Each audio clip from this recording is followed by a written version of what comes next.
First, I want to show you the 4 bull snakes that we decided to keep. They were just too pretty to give up, basically. The first one is just a plain old albino morph, but she is gorgeous. Like, I spotted her out of the clutch and I was like, holy cow, what is that? Turns out she's just an albino, but she's a very, very pretty albino. She has these nice bright oranges and beautiful pinks, and she is probably the best eater out of all 4 bull snakes that we held back. She's eating a small hopper / large fuzzy once every 7 days or so. I tried feeding her a medium or regular sized hopper a couple of weeks ago, but she regurgitated it, so I think she's not quite ready for full-sized hoppers, but she should be really soon. And she is growing quick. You have an attitude. Oh, you're fine. She's gonna tail buzz in my hand now, too. Look at that. She's actually kind of lightening up as she grows, and so I'm really curious to see what she looks like as an adult, but really, only time will tell. This is what we call a high white albino bull snake. She does have quite a bit of white coloration in her blotches. There's a bit of orange in the center of them, and they are surrounded by white, and that's really what caught my eye as soon as she came out of the egg. Her father was a hypo-albino bull snake that was het for whiteside, and her mother was a normal phenotype, or she looked normal, but she carried, or she was het for albino, whiteside, and axanthic. The second snake that we kept from this clutch was this gorgeous snowmorph bull snake. So the snowmorph in bull snakes is a little bit different than snowmorphs in other species. In like hognose snakes, snow means the snake is both albino and axanthic, and that's how it goes with pretty much all other snakes, except for bull snakes. In bull snakes, a snowmorph is an albino whiteside because the whiteside genetic mutation has a little bit of an axanthic component to it, so it makes it look white, like snow. That's why they get the name. So if you have a bull snake that is albino and axanthic, which would be considered a snow in any other type of snake, those in bull snakes are considered true snows, whereas just plain old snow is albino whiteside, like this beautiful girl right here. This girl is actually quite handleable. She's pretty calm compared to other baby bull snakes that I've raised. And not only is she great at handling, but she's also a good eater. I mean, that's kind of a pro to all bull snakes, is they're pretty much all really good eaters. I just love the light yellow pattern that runs down her back. And underneath her chin, she has some almost transparent looking scales, so I'm really curious to see what that looks like as she ages too. In the second clutch of kind of fancier morph bull snakes we hatched last year, we also kept 2 as holdbacks because they were too pretty to give up. This is the first one. This is a little female. She's the smallest out of all 4 bull snakes we held back, but she is an albino and a hypo mutation combined, and that is kind of referred to as a hybino in the bull snake world, and with really any snake that's both hypo and albino, we call them hybinos just because it sounds cool. This snake was produced by the same dad, Mr. Wilson, which is again a hypo-albino het whiteside male, and the mother was a hypo female that also ended up being het for albino and whiteside, which we didn't see coming. That was a really big surprise. If you want to watch that video where we discovered that the babies were like much fancier morphs than we were ever expecting, you can just watch this video right here. I'll link it at the end too. Now this snake is the smallest of the 4 that we kept. She kind of had a rougher time eating at the beginning. She just didn't want to eat right away, but that's okay. She eats fine now, so hopefully she can catch up. And she's a really pretty snake. She doesn't have much of a pattern on her back, which I think is interesting. She has it if you look hard enough, but I'm curious on if that will carry on into adulthood too. But again, only time will tell. From that same pairing, or that second clutch of bull snakes that were pretty fancy as far as morphs go, we kept this beautiful hypo snow. So that means this snake is not only hypo, but it's a snow, meaning that it is albino and whiteside. It has 3 visual mutations all in one package in this beautiful white colored bull snake. This has quite a few of those transparent looking scales on its ventral or underside, especially under the chin. Unfortunately, this is the sassiest snake out of all 4 that we decided to keep, but he can get away with it. This is the male that we kept. He can get away with it because he's so pretty. You are tail buzzing in my hand right now, and you are always striking at me when I try to get in. But he's a good eater, so I hope he grows pretty quick. This guy is eating about every 7 days for us, just like that albino female. He is on large fuzzies. We're kind of treating him the same as the albino female since they're pretty much growing at the same rate. I just love the contrast between his white facial scales and his red eyes, and that pink tongue is just too cool.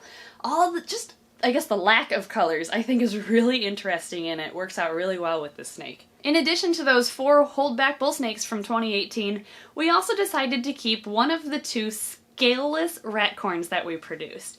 This guy is just so weird looking. I think his lack of scales make his eyes look even bigger than they actually are. And what really caught my eye with him is the fact that you can see his heart beating through his skin due to his lack of scales. That is so bizarre, and I want to see if I can still see his heart beating even as he gets bigger. So he's kind of an experiment for me. You're just so weird looking. I couldn't let him go because of it. And you are such a good example of a scaleless. Like, he has virtually no scales on his dorsal side. To me, he almost looks like he could be an axanthic scaleless ratcorn, but as far as I'm aware, neither of his parents had any axanthic in them, even hets. So if there's anyone who's watching this who's familiar with the axanthic mutation in rat snakes or corn snakes, let me know if this looks axanthic to you. I mean, odds are it isn't, but it just looks so different than the other scaleless that we hatched that it almost makes me wonder. As you probably have noticed, the rat snakes that are scaleless still have scales kind of scattered throughout their body. There's becoming fewer and fewer with selective breeding, but they all still have belly scales or belly scutes. That's because the genetic coding on like the dorsal or upper part of a snake is found on a different allele altogether than the genetic coding for the belly scales. So those 2 genetic codes, I guess, between the dorsal and ventral sides are completely unrelated, and that's why if you have a scaleless snake on the back, you will still get scales on the bottom. Now with ball pythons, that's a little bit different because you can in fact get completely scaleless ball pythons, but we have not found that scaleless genetic mutation for the bellies of rat snakes yet, if that makes any sense. I'm sorry if that was like whoosh.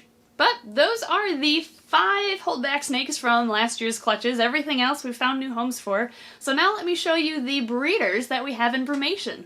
The only perk to living in the Midwest is that you can house your snakes in the basement, where it can, sometimes if you have the right basement and if you live in the right place, it gets down to about 55 degrees Fahrenheit. And that's where we house our snakes when they are like hibernating, or they're brumating, technically. They're just downstairs. That's why you don't see them much during the winter months. See if I can flip this camera around. Now at the top, I'm sorry the lighting's so dark down here, we have it chambered off so that it stays dark, so it kind of replicates where they would hibernate in the wild. And we have things like, oh man, I forgot to take all these locks off. We've got these locks so they don't like, the bins are kind of loose in here, and that kind of helps hold them in. Move that open a little bit so the light comes in a little bit better.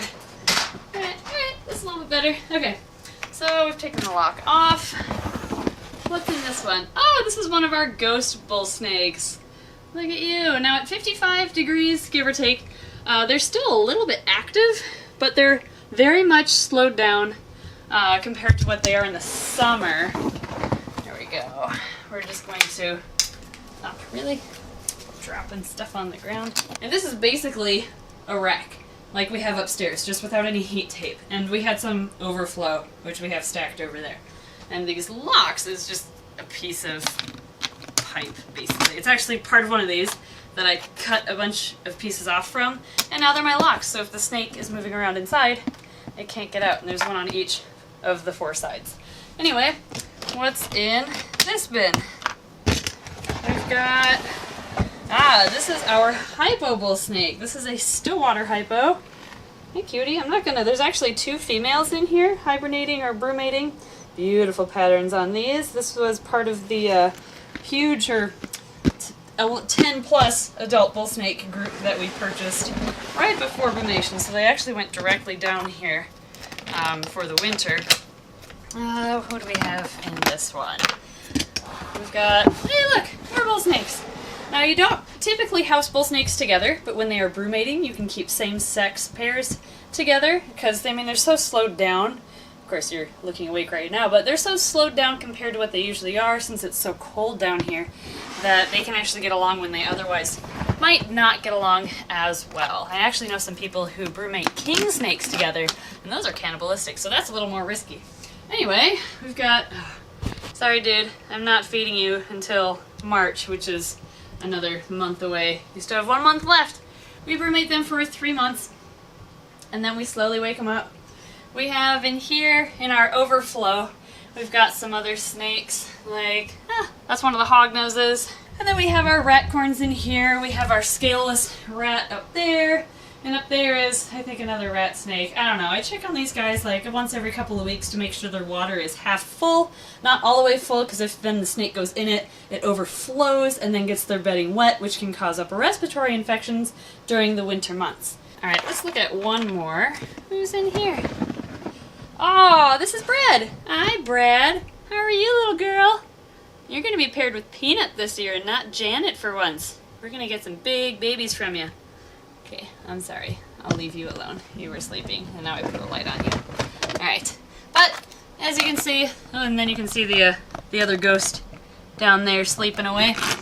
As you can see, everyone is tired and cold, but on purpose. This is to prepare them for the springtime. When we warm them all up, they should all kind of be in sync with each other and ready to breed. Well, I don't want to bug them too much since they should be sleeping, so I'm just going to close up shop here. And yeah, thank you for watching this little update on our snakes. Thank you to all of our Patreon supporters for supporting our channel and our efforts for conservation and reptile education. Thanks again for everything, guys, and we'll see you next time.